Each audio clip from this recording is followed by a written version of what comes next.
সুধী দর্শক মন্ডলী, আমরা আসছি মোল্লা টিভি থেকে। আর আজকে আমরা এমন একটি প্রতিবেদন আপনাদের সামনে তুলে ধরবো, আপনারা নিজেরা অবাক হবেন।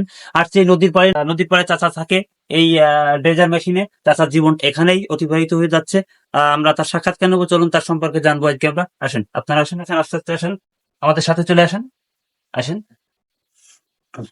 এই যে সেই চাচা। চাচা, আসসালামু আলাইকুম। ওয়ালাইকুম সালাম। চাচা, আপনার নাম কি? আমার নাম আতিয়ার রহমান বিশ্বাস। আতিয়ার রহমান বিশ্বাস। চাচা, আপনার সাথে আমরা কিছু কথা বলতে পারবো? আপনি একটু সময় দিতে পারবেন? হ্যাঁ, পারবো। চাচা, আমরা অনেকদিন থেকে দেখছি যে আপনি আসলে এখানে থাকেন, এখানে ঘুমান, এখানে। আপনারা একটু ভিতরে আসেন, একটু দেখান এই বিছানা। চাচা এখানেই থাকে। এখানে এই পাশে টয়লেটও আছে, এই যে এটা টয়লেট। চাচা এখানে চাচার জীবন অতিবাহিত হচ্ছে। গ্যাসের চুলা মোলা সবকিছু আছে, চাচা এখানেই রান্না বাড়া করে। তো আমরা চাচার কাছ থেকে চাচার জীবনী সম্পর্কে জানতে চাবো।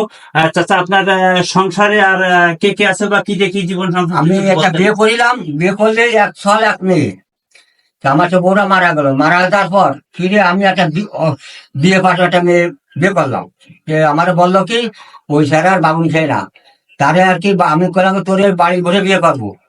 তা আমি তারে 1 সপ্তাহ ভিতরে বাড়ি বসে তার আইনে বাড়িয়ে তারে বিয়ে করছি। বিয়ে করার পর 13 লাখ টাকা, 6 বছর পরে 13 লাখ টাকা মারিয়ে আমার কাছে চলে গেল।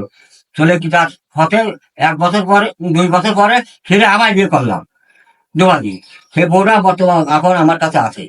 আরো ফিরে আরেকটা বিয়ে করার জন্য আমি চেষ্টা করতেছি। ও আচ্ছা চাচা, আপনি ওই যাকে বিয়ে করেছিলেন বিয়ে পাস, তো উনার কি কোনো বাচ্চা কাচ্চা হয় নাই? না, ওর কোনো বাচ্চা কথা হয়নি। উনি কি প্রেম করে চলে গেছিল? না, টাকা পয়সা মেরে নিয়ে চলে গেল। ও, বুঝছি। তারপরে আপনি আর একটা বিয়ে করছেন। হ্যাঁ। লাস্টে যেখানে বিয়ে করছেন এখানে কি বাচ্চা কাচ্চা হয়েছে এখন? না, এর বাচ্চা কথা হবে না। ও, যাক, তো ভালো হয়েছে, আপনার পরিবার সঙ্গে বিদায় হলো। তো আপনারা দেখছেন মোল্লা টিভির প্রতিবেদন, আর শুনলেন যে আমাদের চাচার জীবন কাহিনী শুনলেন। যদি আমরা থাইয়ে যদি আর একটা আবার বিয়ে দিতে পারেন তাহলে আমি খুব সন্তুষ্ট হই। অবশ্যই আপনাদের প্রতি একটা মেসেজ দিচ্ছি যে চাচা এখনো বিয়ে করতে আগ্রহী। আসলে যদি আপনারা পারেন তো আপনারা চাচার জন্য একটি মেয়ে দেখে বিয়ে দেওয়ার ব্যবস্থা করে দেবেন, আর আমরা সাথে থাকবো ইনশাল্লাহ। বিয়েতে যাবো, কি চাচা নেবেন তো? হ্যাঁ, নেবো। ধন্যবাদ সবাইকে যে আমাদের প্রতিবেদনটি আপনারা ধৈর্য সহকারে যে দেখছেন, এই জন্য অসংখ্য ধন্যবাদ। চাচা আমার একটু সাক্ষাৎকার নেওয়া চাচা।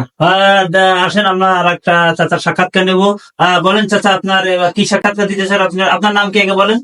আমার নাম জাইলো শাহ আলম। জাইলো শাহ আলম। হ্যাঁ, বলেন, আপনি কি বলতে চাচ্ছেন? আমি বলতে চাচ্ছি আমারও তো বউ চলে গেছে, আমারও একটা বিয়ে করার দরকার।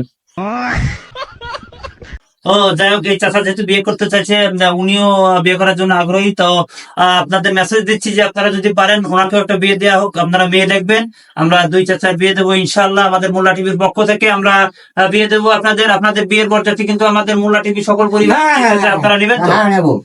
আমরা তো দুজন একসঙ্গে করবো বিয়ে। ধন্যবাদ দুজনকে। আপনারা শুনলেন দুজনের জীবন কাহিনী নদীর পাড়ের। আসলে এভাবেই মানুষের জীবন কেটে যাচ্ছে, মানুষের আশা কখনো শেষ হয় না। দেখছেন চাচা 3টা বিয়ে করছে, তারপর আরো বিয়ে করতে চাচ্ছে। আর ওদিকে আরেক চাচার বউ মরে গেছে, সেও বিয়ে করতে চাচ্ছে।